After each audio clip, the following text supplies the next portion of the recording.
Hacer vino para mí es muy simbólico, es transformar el fruto de la tierra en una bebida deliciosa. Que es una bebida que ha distinguido a los pueblos a través de la humanidad. Decimos que cuando tomamos un vino mexicano, compartimos sueños, compartimos trabajo. Sería imposible pensar en una celebración sin contar con un vino espumoso. Es un gusto, que es una cultura, que es una forma de vida. Este vino con aroma de frutos negros es un merlot y es un vino mexicano. Y como todos los buenos vinos mexicanos, tiene una historia fascinante. Fundado en 1597 por Lorenzo García, la primer vinícola de América. En las tierras del llamado Nuevo Mundo, los españoles encontraron algunas especies de uvas silvestres conocidas como cimarrón, que para los europeos resultaban demasiado ácidas para elaborar el vino. Exploradores españoles empezaron a explorar al norte de Zacatecas buscando en realidad oro y plata. No encontraron oro ni plata, pero sí encontraron manantiales y vides nativas. Cuando llegaron los españoles al Valle de Parras, encontraron que había parras silvestres, de hecho por eso le pusieron ese nombre. Aunque eran parras que daban frutos muy ácidos, eran agraces. En ese tiempo los primeros vinos que se producían muy seguramente han de haber intentado con las uvas nativas. Las uvas silvestres o cimarronas pertenecen a un género que se llama Vitis labrusca, que es un género diferente a la Vitis vinífera. Entonces realmente de aquí no se hacían vinos. Y si se hacía alguna bebida proveniente de esas uvas, es una bebida muy precaria que no tiene nada que ver con el vino que hoy conocemos. Hoy seguramente ese vino para nosotros sería abominable. En la conquista básicamente nuestra gente no consumía vino, consumía pulque, otro tipo de bebidas. Y para entonces los españoles que consumen mucho vino, pues habían intentado de plantar uva en México y sin éxito, pero no se han de haber tardado nada de tiempo en traer plantas de España. Hernán Cortés mandó traer de España parras o vitis vinífera y ordenó a los primeros colonizadores que sembraran 1000 viñas por cada 100 indígenas que tuvieran a su servicio.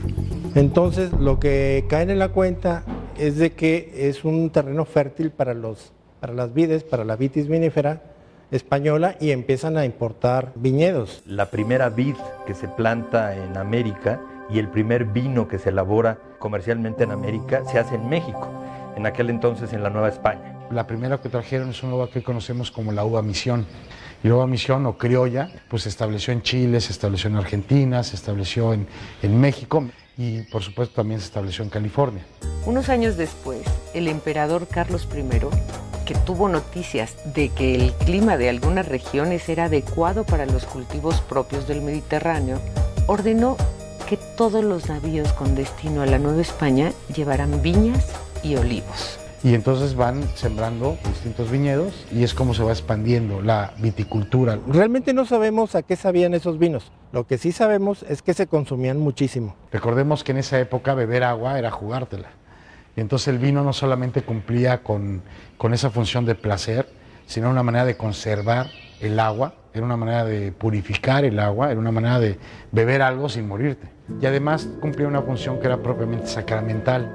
Las órdenes franciscana, dominica y jesuita de la Iglesia Católica empezaron a fundar misiones religiosas en todo el territorio de la Nueva España, con el propósito de convertir al cristianismo a los pueblos conquistados. Las dos órdenes son importantes en el establecimiento de los viñedos, tanto los jesuitas, que son los que de hecho introducen la vid en aquellas tierras, y luego los franciscanos, que le empiezan a llevar en grandes cantidades, incluso hasta San Francisco. El sacramento central del cristianismo pues es la Eucaristía y pues se requiere de vino, ¿no?, para consagrar. Por distintas vicisitudes, algunas de ellas por tener un comercio importante y suponer una amenaza, un riesgo para los vinos de aquel entonces españoles, llega un momento en que se prohíbe el que se produzca vino en la Nueva España. En España los productores de vino no les gustaba mucho que le hicieran competencia en las colonias. Así que convencieron al rey que prohibiera la producción de vino, principalmente en México y en Perú. Y aunque la producción fue irregular e inestable, la ley fue ampliamente transgredida.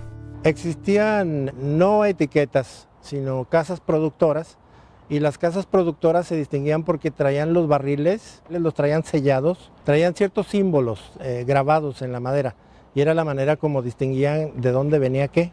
Como el vino era indispensable para la vida cotidiana de los españoles, hacia fines del siglo XVI, don Lorenzo García fundó la hacienda de San Lorenzo. Pues esta hacienda ha pasado por varias manos. Los fundadores originales, Lorenzo García, sus hijos al parecer venden la hacienda, y este negocio entra a mi familia, a la familia Madero, a finales del siglo XIX, en 1893, cuando el señor Evaristo Madero, que fue el patriarca de la familia Madero, adquiere esta propiedad. Tuvieron que pasar casi 100 años para que el español Francisco Andonegui y el italiano Miguel Ormar fundaran en 1888 las bodegas Santo Tomás, que se convirtieron en la primera empresa en embotellar vino en México. Nace propiamente en 1791, cuando el padre José Llorente, proveniente de una misión jesuita, funda la misión de Santo Tomás de Aquino. Fue hasta mediados del siglo XX que comenzó a desarrollarse la industria vitivinícola mexicana en distintas regiones del país. La familia Cheto, que había emigrado de Italia en los años 20, comenzó a producir vino en el Valle de Guadalupe, en Baja California.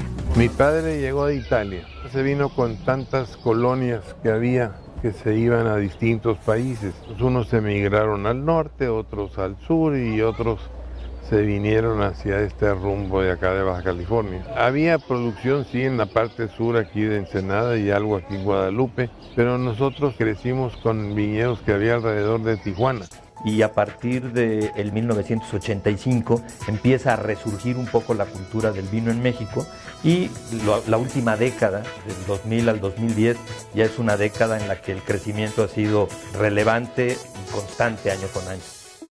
Dentro del proceso del mundo del vino o el proceso de elaboración de vino, existen tres figuras que hacen posible el desarrollo de esta profesión. Uno es el viticultor, que es aquel agrónomo que se dedica al cultivo de la vid, que se dedica al campo. Lo que tenemos que estar manejando nosotros desde un principio es obviamente el riego, es sumamente importante, el dar el agua necesaria para lograr un buen crecimiento y posteriormente un buen desarrollo de fruto. El enólogo es aquella persona, muchas veces ingeniero químico, que trabaja en la bodega y que hace el proceso de transformación, transforma la uva en vino. Se enfoca principalmente a todo lo que es, vamos a llamar el estudio o el arte de la elaboración de un vino. Decidir cargas con el agrónomo, tiempo de cosecha. Una vez que recibimos la uva en la bodega, ¿qué vamos a hacer con ella? Es súper importante antes de cortar la uva que nosotros ya sepamos qué se va a hacer. Y el sommelier es aquella personalidad que ha estudiado tanto académicamente como de manera empírica e individual la historia, la cultura, los procesos de cada una de las regiones vitivinícolas del mundo. Bueno, pues buenas tardes. Mi nombre es Luis Morones. Yo soy sommelier de aquí del Hotel Presidente del Continental. Y pues yo tengo ya como sommelier 7 años en relación con los vinos, alrededor de 8 o 9 años. Estamos hoy en el Valle de Santo Tomás. Atrás de mí, a mi espalda, está la vinícola. ¿Cómo identificamos una uva? Siempre va a ser a través de su hoja. Todos tienen 5 lados, todos tienen 5 líneas de venas. Sin embargo, cada una de ellas se diferenciará por el dentado. Todas las uvas son populares. Sin embargo, tenemos esta French de Colombar. French de Colombar es una uva blanca. Es una uva que nos va a dar vinos sumamente aromáticos, perfumados. También tenemos por acá la Chardonnay. La Chardonnay es como la reina de las uvas blancas. La Sauvignon Blanc, esta uva es, como su nombre lo dice, es una blanca salvaje, ideales para los pescados, para los mariscos. Esta uva Malbec pues, nos va a dar vinos muy aterciopelados, muy aromáticos, ideales para los sabores de las brasas. La Syrah es una uva proveniente de Persia, ¿no? Es probablemente la uva más antigua de la que se tenga noticia. Tempranillo es la uva emblemática española. Y bueno, y no podía faltar Cabernet Sauvignon. Cabernet Sauvignon es una uva que tiene que estar en el portafolio de cualquier vinícola. Nosotros tenemos solo para Cabernet más de 7 microclimas diferentes. El proceso del vino es un proceso largo, hay que ser pacientes. Es un proceso que requiere mucho cuidado. Estamos en la parte de viñedo, que es donde inicia realmente, digamos así, el vino, donde nace. Que la calidad del vino, la verdadera fabricación o calidad del vino se logra en el viñedo. Estas uvas generalmente son de racimos muy aprensados y de tamaño del grano es muy chico. Lo que nos interesa no es agua, sino nos interesa una concentración de jugo. Aquí empieza ahorita, si se dan cuenta, estos racimos empiezan a pintarse, ¿no? En esta temporada que estamos ya casi llegando a agosto. De aquí la uva se corta. En el viñedo cosechamos de madrugada a las 2 de la mañana cuando hay mayor concentración aromática en la fruta. Para mí es una parte artesanal que la gente que sabe podar lo hace. Se ponen jabas y se lleva a la parte de la molienda, ¿no? Pues participan cerca de 150 gentes, o no sé, es un trabajo bastante, por así decirlo, democrático. Aquí estamos en el área de recepción de uva, como ustedes pueden ver ahí, la transportamos en pequeñas tolvas para que no se maltrate la uva, para que no suelte jugo, y de ahí viene esta tolva receptora, con ese sistema de una tolva vibrante para alimentar el molino despalillador que estamos viendo ahí. Es el que le quita el palillo, que le llamamos nosotros. Esta máquina nos ayuda a quitar el raspón. Esto nos ayuda a no generar taninos verdes o algunos sabores indeseables en el vino al final. Y después, posteriormente, en la parte inferior de la máquina hay unos rodillos, que es la que revienta, vamos a decir, el grano sin lastimarlo. Y vemos abajo que sale el jugo, la cáscara y la semilla. En la elaboración de los vinos hay dos grupos grandes, que son los vinos blancos y los vinos tintos. La gran diferencia entre los dos: los vinos blancos pasa un enfriador y una prensa. Lo que queda, que es la cáscara y la semilla, se mete esta máquina que se llama prensa. Esto va cerrado totalmente, se baja la tapadera y con esta bolsa se infla con un compresor, y esto hace que se expanda esto y prense lo que queda contra las paredes de la canasta. En la prensa es una prensa neumática en la que separamos prensamos suavemente el jugo, y aquí extraemos el jugo de las uvas blancas para después sedimentarlo. Nunca está en contacto con la cáscara o con la semilla durante su proceso de fermentación. En el caso de los tintos, tenemos que fermentar con la masa completa, es decir, con toda la cáscara y la semilla. Mandamos directamente a los tanques jugo, cáscara y semilla. La cáscara y la semilla que están arriba, al momento de girar, se integran al jugo y de esa forma extraemos el color y el sabor. Ya se está fermentando. Lo que hace tinto a un vino es precisamente la cáscara, y lo que lo hace tánico es la semilla. Normalmente fermentamos entre 12 y 15 grados y nos tarda de 4 a 5 semanas una fermentación. Depende mucho de la temperatura del ambiente, depende mucho del grado de azúcar, depende de muchos factores externos. Lo importante es como estar pendientes y saber lo que está pasando. Durante la fermentación nosotros hacemos una degustación de todos los tanques que están fermentando diario. Pues hay días que probamos hasta 80 vinos cada uno. La función de la fermentación es que la levadura va a transformar el azúcar en alcohol. Tú puedes jugar con diferentes temperaturas de fermentación, te va a dar un resultado diferente, diferentes fechas de corte, diferente tipo de barrica, tiempos de añejamiento. Después de la fermentación alcohólica, pues lo pasas a tanques de inoxidable o en su defecto a barricas, lo que piensas que se va a hacer un gran reserva o super premium, lo pasas a barrica y ahí hace la segunda fermentación. Bueno, aquí llegamos al área de maduración o de añejamiento de los vinos en barricas. Cuando un vino lo ponemos en madera, es decir, en barrica, le denominamos de crianza. Dependiendo del vino, utilizamos diferentes tipos de barricas. Puede ser una barrica de roble francés para los vinos más delicados, puede ser la barrica de roble americano para los vinos, digamos, más corposos o más especiados. La barrica lo que hace es que aporta un proceso que se llama de microoxigenación, que hace que el vino se vuelva más suave, ¿no? Aquí en las barricas, ¿qué es lo que pasa? Hay un consumo por evaporación, por transpiración de la barrica, que aproximadamente una botella mensual cada barrica. O sea que un vino que se añeje, por ejemplo en el caso de los Gran Reserva, que se añejan 24 meses, pues esta barrica se metió 2 cajas en evaporación. Pues es una botella promedio mensual. El tiempo que necesita un vino en la crianza podría variar desde 8 meses hasta 24 meses. Y finalmente sigue el embotellado, ¿eh? Entonces terminamos aquí, y ya la botella el vino se va a la botella, ¿no? El embotellado consiste pasa por un dispositivo, ¿eh? Que extrae el aire de la botella e inyecta un gas inerte, que en el caso nuestro es nitrógeno, ¿sí? Posteriormente el vino pasa a la embotelladora, que da el nivel de embotellado, pues viene la encorchadora y ahí ya termina el manejo del vino. Es increíble la transformación del vino en la barrica e increíble la transformación del vino en la botella. El consumo del vino está íntimamente ligado a la comida y los cocineros mexicanos han hecho una gran labor al darlo a conocer y revalorarlo. Y lo han hecho favorito de los comensales. Vamos a empezar a catar. Siempre es recomendable que el vino se huela a copa quieta, es decir, sin mover, porque hay muchas moléculas que se pueden volatilizar si lo agitamos antes.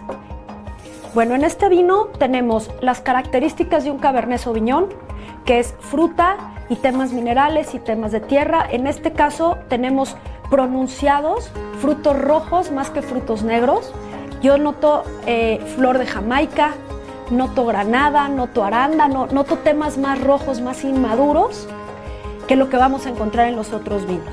Una de las cosas más extraordinarias que sucede con la uva es que la uva tiene la capacidad de generar moléculas aromáticas que son idénticas a otras cosas en la naturaleza. Entonces, por eso los vinos generalmente se catan comparados con otros aromas.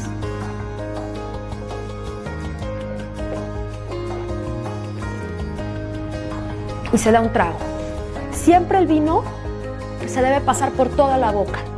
Se debe permitir que el vino toque las encías, los dientes, la lengua, el paladar, porque de esa manera se estimulan todas las papilas gustativas. ¿Cómo escogerlo? Yo lo escojo por el varietal. El varietal es el tipo de uva y es la manera más fácil de escogerlo, porque si a ti te gusta un tipo de vino, lo que te está gustando es la uva con la que está hecho el varietal. En el vino, como es algo de percepción, no puedes imponer una regla, entonces es como decirte, a mí me gusta el vino muy ácido, a mí me gusta el vino menos ácido, y ahí no hay regla, no te puedo decir yo, no, si a ti no te gustan los vinos secos, no sabes de vinos. ¿Por qué? Porque es cuestión de apreciación. Nosotros siempre le recomendamos, mira, no hay que complicarse la vida, no te preocupes por tantas cosas, prueba el vino, y si te gusta, pues es un buen vino. Entonces, el mejor vino es el que te gusta, así de sencillo. Hoy en día los mexicanos consumen más vino y se interesan por saber, por entender, aprender y descubrir.